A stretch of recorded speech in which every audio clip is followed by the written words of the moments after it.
Generic greeting, generic introduction, generic definition of role, bizarre expansion of role, movie. Number 199, Steven Soderbergh's Schizopolis. God, that's hard. that all that generic speech is really tricky to do. I've like this like the I don't know how, whichever take I've done. It's like the 19th take. Anyway, 1996, 96 minutes. I went into this thinking that I would absolutely hate this film. Exactly the opposite. This is one of the greatest I've seen.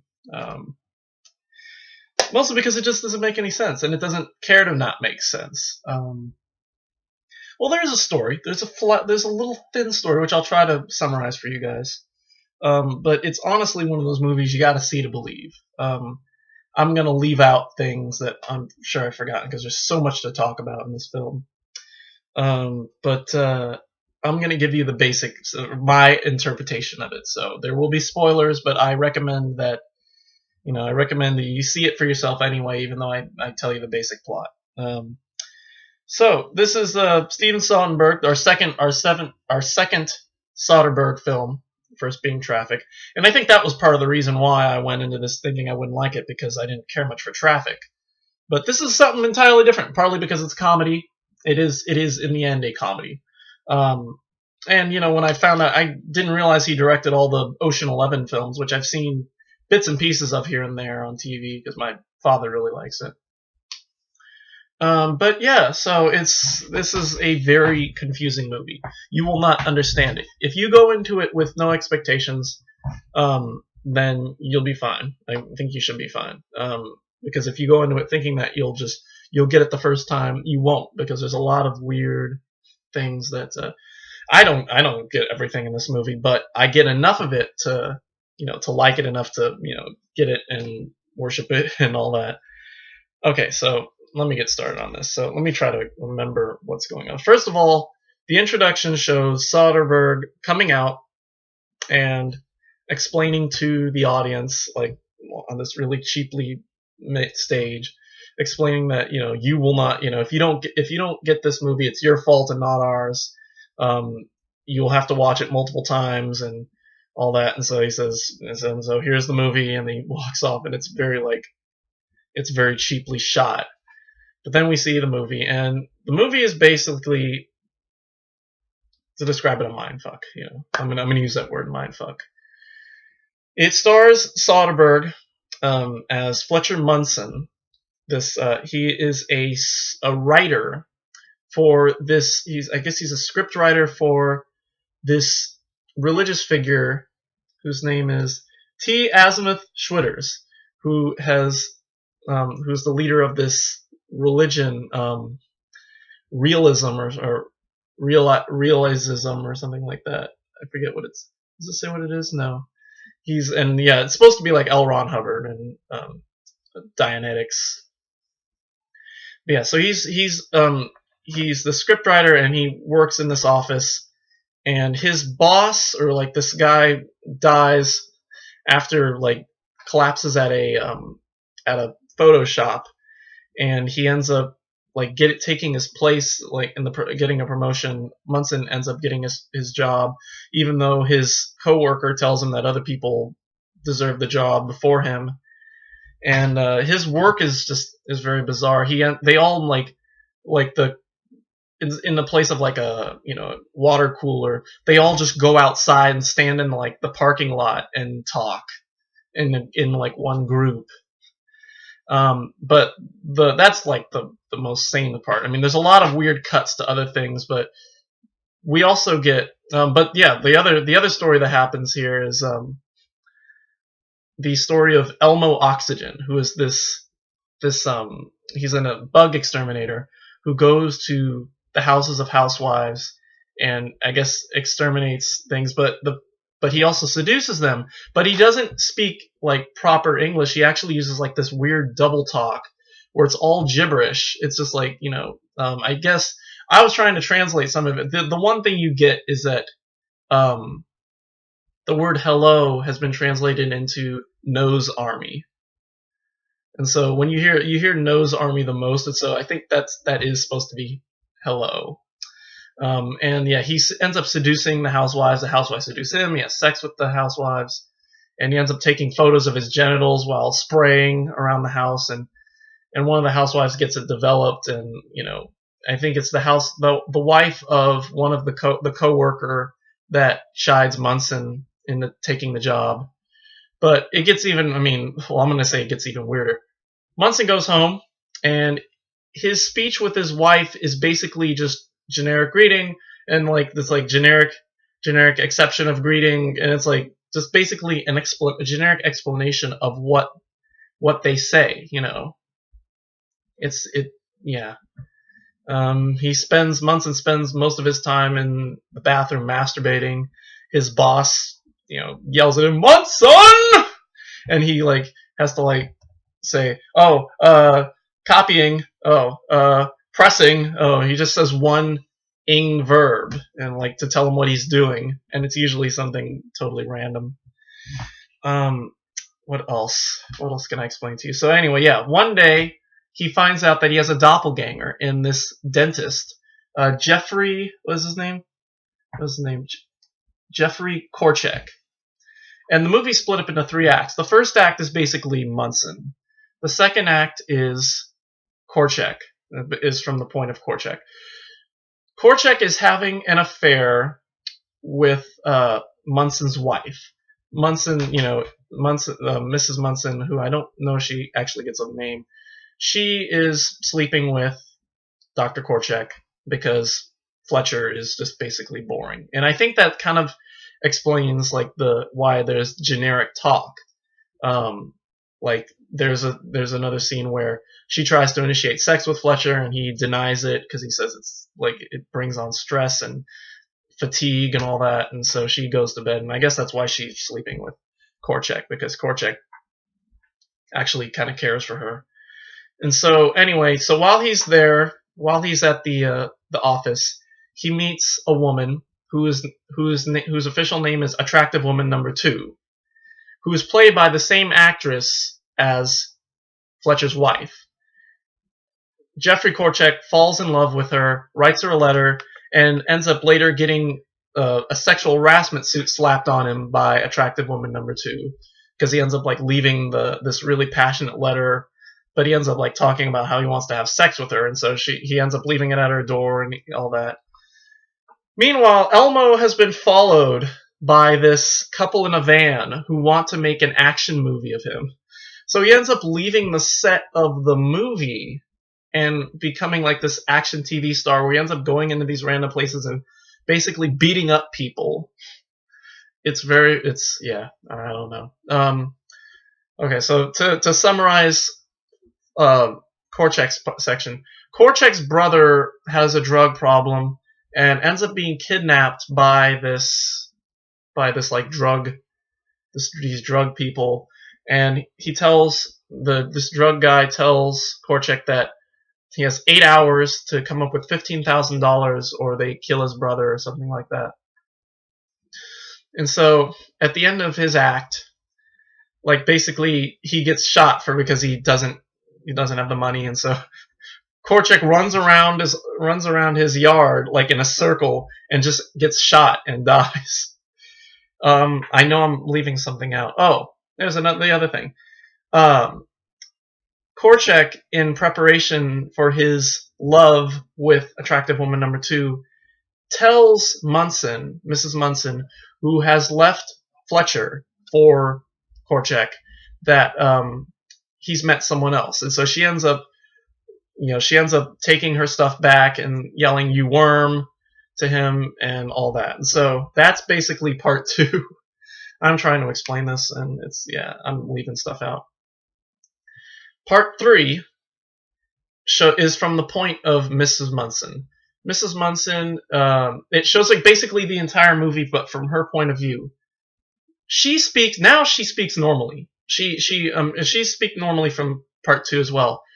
And so yeah, her answers, we see the scenes that played out earlier, and she speaks, and just her answers are quite normal. However, Fletcher speaks in Japanese now. Yeah, to her. When he speaks to the neighbor earlier in the scene, he has this discussion with his neighbor about how his wife is a whore, and he does like this loud, like yelling across the street to him about his wife as a whore, and it's just like just a very casual conversation. And now the conversation with him is normal. Well, no, it's still actually no. I think it is still in Japanese, but his answers are quite quite normal. It's not the same answers, and so yeah, so she still has and so it shows her having the affair uh with Korchek. However, Korchek speaks Italian now, and I think German. I think one of them, somewhere in there is German too, and so we see basically the same thing. I guess now Korchek, rather than leaving her for attractive woman number 2, now gets like just a promotion, a job promotion.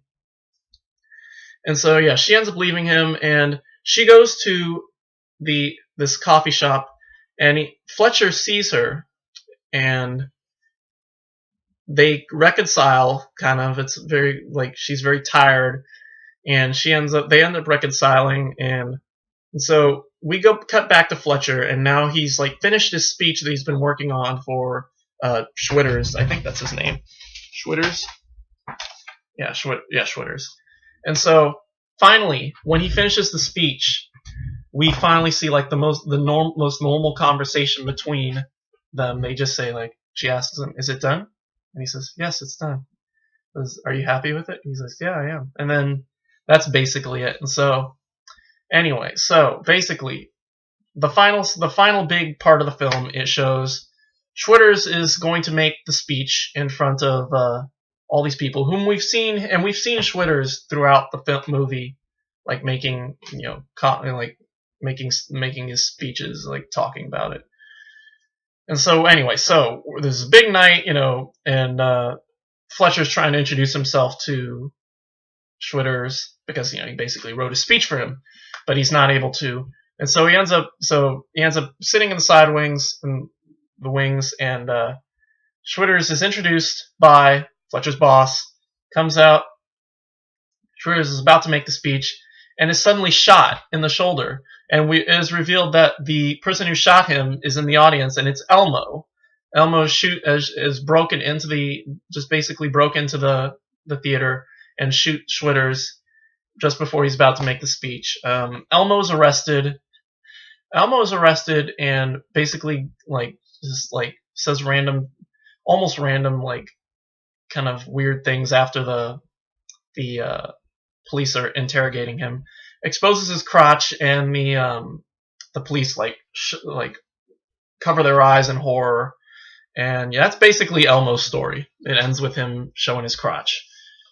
And then Fletcher's scene basically ends with him sitting in a mall, and his whole it shows him sitting in this mall, and his whole speech is basically explained as how I guess his wife leaves him in 5 years. In 8 years, he is found frozen after a dinner party. He's frozen on the side of the road, and he's successfully thawed, and he's sitting in this mall just waiting for death or something like that. Yeah, I don't know. Oh, because he becomes an advertising man for a cell phone company. That's what happens, and then his wife leaves him. Then he's found frozen, and yeah, and then the movie basically ends with, and that's basically the end of the movie. And we see. And there's no credits either. The title sequence is basically just this man who is wearing a shirt that says Schizopolis and running away from these 2 men in white because he has basically just the shirt on. He's not wearing any pants. His butt and penis are exposed. And yeah, and then the end of the movie, the 2 men catch him, and we see just the words "the end." He's now wearing a shirt that says "the end." And then the final bit shows Soderbergh coming out back on the fake stage and saying, "Do you have any questions?" And he just says, "Yes, yes." A foot long on rye, or the answer to, I guess, some sandwich question. And and then he walks off, and the camera backs out to show that the audience there hasn't been an audience at all, and then you see just a frame of copyright information, and that's the movie. What the what? I don't know what to. I don't know. Yeah, I liked it. Like I say, basically, I liked it. It made absolutely no sense. But here's the thing: it didn't. It told you that it wasn't going to make sense. See, unlike Hiroshima Mon Amour, which doesn't make sense, which is it's a stupid. But the point is, it was trying to make a point. Symbolism and all that shit. There is symbolism in there, but like he explains that you're not gonna get it. It's not gonna make sense, unless you really buckle down and try this. See, Soderbergh says that it's the viewer's fault if you don't get this movie and not his. But at the same time, by saying that, by acknowledging that it's a confusing movie, he basically says that it is, that he's acknowledging that, yeah, no, I actually am helping you. I'm giving you a hand here and letting you know that you're not going to get this. So basically, yeah. So because of that, I actually kind of got into it, and I was able to enjoy it without really analyzing it. I mean, I tried to get the majority of it, and I thought I did, but there's a lot of it that I didn't get. And then there's a lot of things that I was able just to laugh at, like the news reports. There are a bunch of news reports that are thrown out. They're just nonsensical. They don't have anything to do with the plot or anything. But there's a lot of things I don't get too, like when people just randomly lose teeth. That has something to do with Korchak, I know, but I don't know. But anyway, yeah. So I'm giving it an A. This is a great movie. If this were the last movie, if this were number 200. Then I wouldn't know what to say now. I really wouldn't. I just to end on this. It's I mean, I kind of wish that this were number 200 so that we could say, here you are, basically. But yeah, no, we still got one more. But anyway, the other supplements. There's 2 commentaries which I really want to see now because I want to know what Soderbergh. The first features Steven Soderbergh interviewing himself. Okay, now I really have to get this one. I'm definitely getting this one now. This will be in the sale. It says Maximum Busy Muscle. Basically, it's back. The Maximum Busy Muscle is just an 8.5 minute just showcase of outtakes from the movie. That's basically it. And then the trailer, and yeah, that's it. So Schizopolis, very good movie. Very hilarious movie if you just let go and just watch it and just try to put it all together. It makes sense once if you pay attention to it. I tried to pay attention to it. I got most of it, but I want to watch it again and again and again and again until I really basically get this movie. And yeah, that's about it. So Schizopolis A, very good. And now we come to the finale. We come to the final, number 200, The Honeymoon Killers, which I still don't have. I'm still waiting for it. Hopefully, in a perfect world, I'll be getting it today.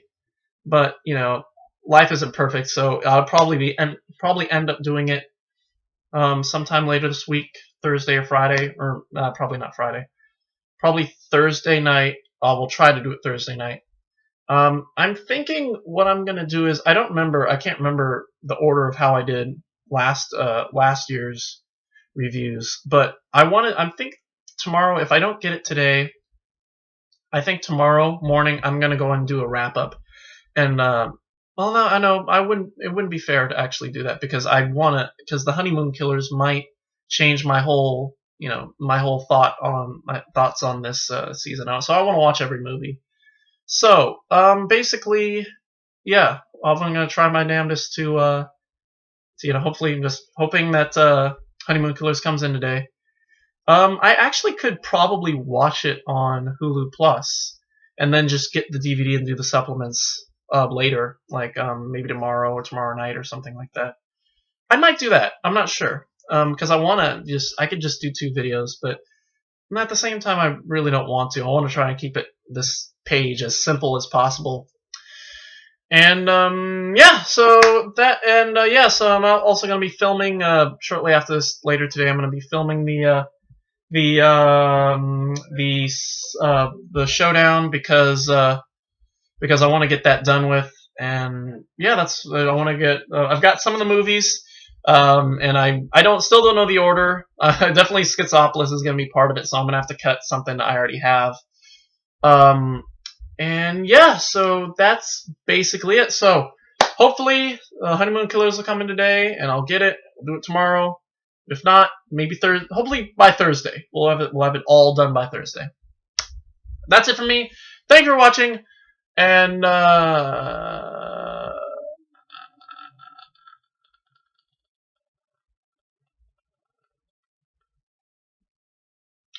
anyway, thank you for watching, and we will see you tomorrow tomorrow or Thursday for Honeymoon Killers. And until then, goodbye.